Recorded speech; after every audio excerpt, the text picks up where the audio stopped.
Am I the idiot for yelling at my roommate for not sharing ice cream? I live with my sister and her boyfriend, who I will refer to as a roommate. He is my age and was my friend before he met my sister. I often bring home food to share with them, because I like to be able to eat with them and bond. They do not spend a lot of time with me otherwise because I am autistic and tend to be really annoying. About 3 weeks ago, I, female 24, bought my roommate, male 24, and sister, 19, about 4 gallons of ice cream and toppings for us all to share. I intended for them to take as much as they wanted, and while they took a lot more than I had expected, I did not complain. I did tell them they could have some. But a few days ago my sister came to me and explained that our roommate bought ice cream for himself and that neither of us are to eat it, as it is just for him, and he is having a bad week. Okay, fine by me, he has every right to get stuff for himself. It was weird that she brought it up though, and it felt kind of targeted to me. I have never taken any food of his at any point. He writes his name on stuff and I don't touch it, so why the clarity with this ice cream? Here is where I became angry. And I am thinking I am probably unreasonable and that my anger was a result of my mental issues and not any real slight on me. I need other opinions. This morning I spotted my sister and him eating the ice cream. They didn't say anything to me, and did not make any move to offer me any.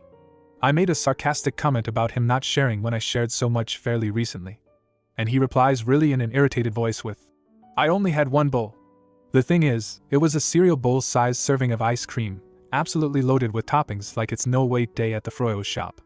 I don't know if he had more after that or if my sister ate the rest, but he certainly had more than enough of my ice cream to not be considered an insignificant amount. So him acting like it was such an insignificant share pissed me off. Not only could he not be bothered to share with me, he goes out of his way to tell me he won't share with anyone, only to share with everyone in the household other than me. And then on top of that, he dismisses what I shared with him as being insignificant. I understand that she is his girlfriend, but he specifically had her tell me he wasn't sharing this ice cream with anybody, so it feels really shitty that he actually only meant that I specifically could not have any. I yelled at them I would never share any food with them again. I stormed off and apologized later. He and my sister both agree that I was being unreasonable. I spoke to my mother about it though, and she agreed with me that he was wrong and I should not share food with them anymore. Am I the idiot for yelling at him when he really did not have any obligation to share with me? You're the idiot. You have no more right to your roommate's food than you do to rummage through their wallet.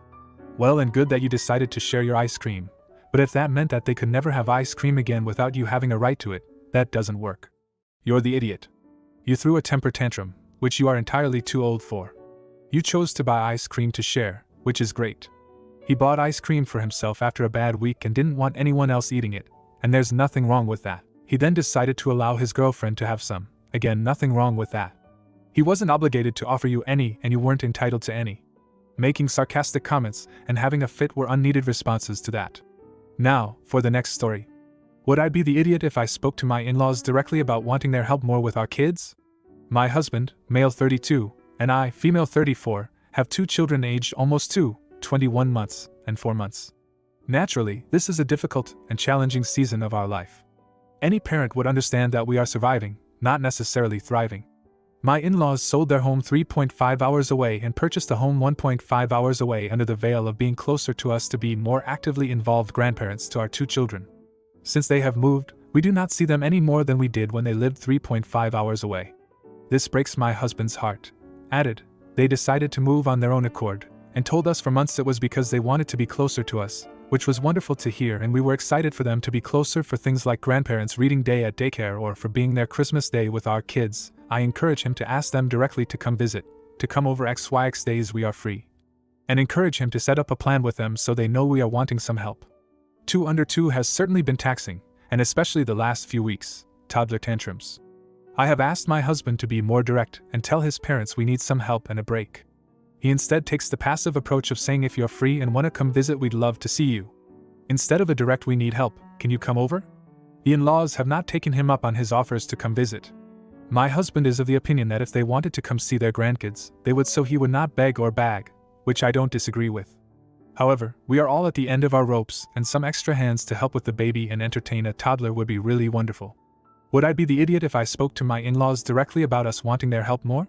Additional context. We have both had several mental breakdowns in the last few weeks from overstress, frustration, and exhaustion. My family lives 1,500 miles away. We could hire a sitter or a doula. But this is enmeshed with my husband's desire for his parents to be more actively involved in our kids' lives. Edited to add, we are certainly not hoping for someone else to raise our kids. We are also not asking them to come over and babysit. We are asking them to come spend time and maybe feed the baby for us while we tackle some chores or play cards with the toddler so he gets some more 1:1 attention. Edited, we are not looking for a babysitter, nor is our intent to leave them with our kids and we leave to go do our own thing away from the home. We are hoping/asking for them to come join us in our crazy on a Saturday for a few hours. Our kids are in daycare during the week and we both work full-time. We are not looking for childcare solutions. Just a little relief from the crazy on a Saturday now and then. I also am asking mostly because my husband wants to have his family help and is heartbroken then don't want to help more. We can totally hire someone easily. I am asking how, or if, it is appropriate for me to tell them directly that we would like their involvement, specifically. You're the idiot. You and your husband chose to have these kids. They are your responsibility. Your husband's approach with his parents is fine if they want to help, they will initiate it. You are not entitled to anything from them, whatever your husband desires. As you said, you can hire a sitter/nanny/ or whatever. Yes, you would be an idiot. Your in-laws aren't obligated to help you with your kids. If you need help, hire some help. You even say in the post that you are able to do so. It's sad that they don't want to come visit more, but I think your husband is taking the right approach. I don't see how making it clear that what you actually want them to do is work, not just visit, is going to make visiting any more appealing to them than it seems to be now. Now, for the next story. Am I the idiot for having semi-long phone calls with my family while on my honeymoon? Me, female 29, and my husband, male 30, are on the 5th night of our honeymoon out of state.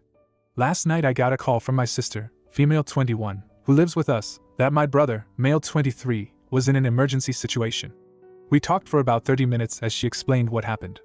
Some of it did involve cops coming to my home. Tonight, my brother called me asking for my advice. The situation is very serious and may involve legal implications even though he is innocent.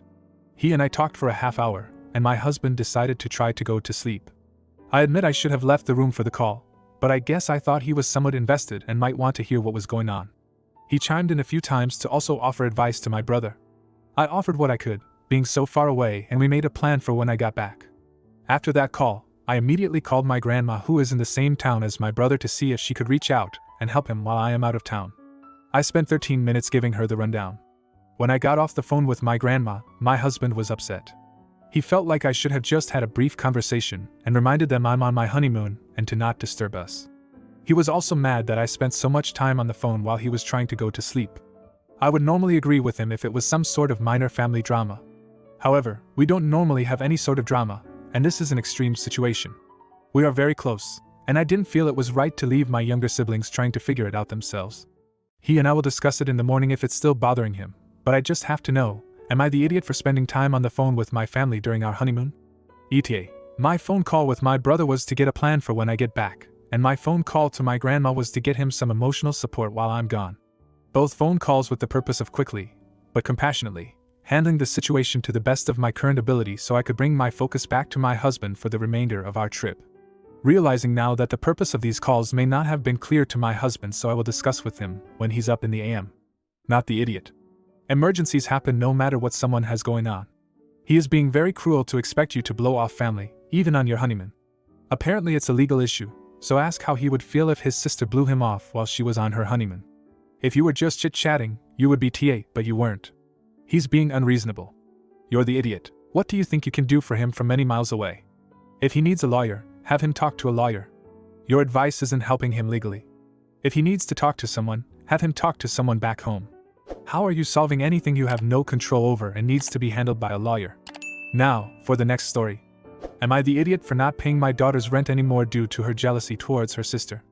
I, female 43, have 22 Sam and 14 Kathy daughters. Our family was dirt poor as Sam was growing up. It was a bad time overall. We knew something needed to change when Sam was 8, so I went to college at night. We could only afford a few classes a semester, so it took longer than 4 years. I finally graduated when Sam was 14, but we were still poor even with a new much better job due to debt. When she was 18 it finally got a lot better. I got really lucky and ended up in a high demand field.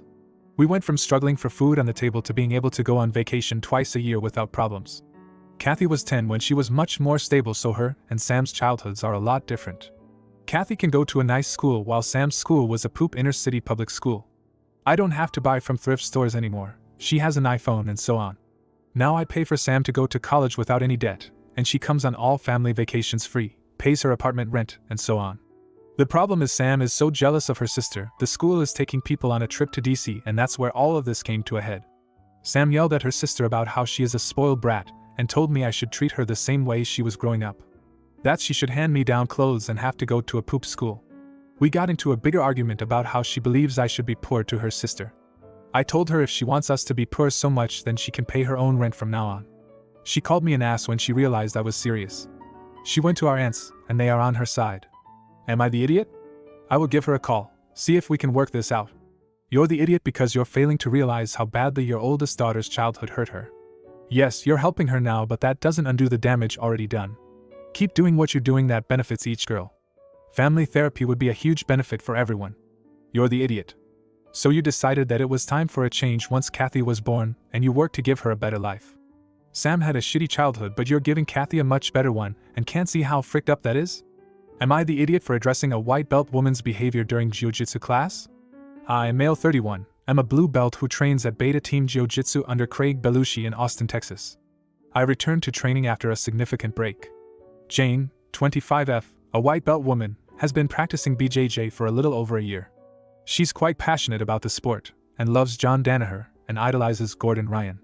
Our instructor doesn't cover leg locks in our class for good reason, but Jane took it upon herself to learn them through the Danaher videos. The incident, during one of our rolls, I was paired up with Jane. She wasted no time and pulled guard, swiftly transitioning to a single leg X guard.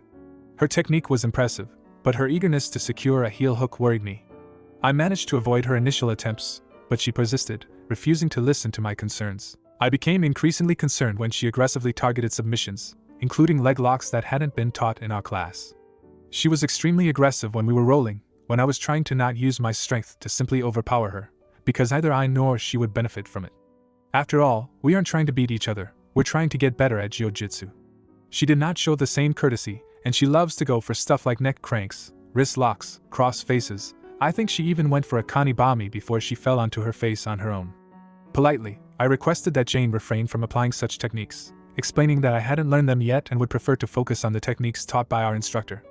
Unfortunately, my requests fell on deaf ears. Jane continued to disregard my concerns and persisted in attacking my legs throughout the roll.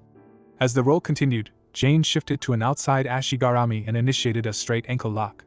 She cranked it hard, and despite my immediate tap, she held on for an extra second before releasing the submission. This left me feeling frustrated and concerned for my safety. In response, during the next roll I transitioned into a dominant position called the crucifix hold. This position allowed me to maintain control over her movements and assert my boundaries until the time limit expired, without resorting to excessive force. I did not attempt to submit her because I no longer wished to roll with her.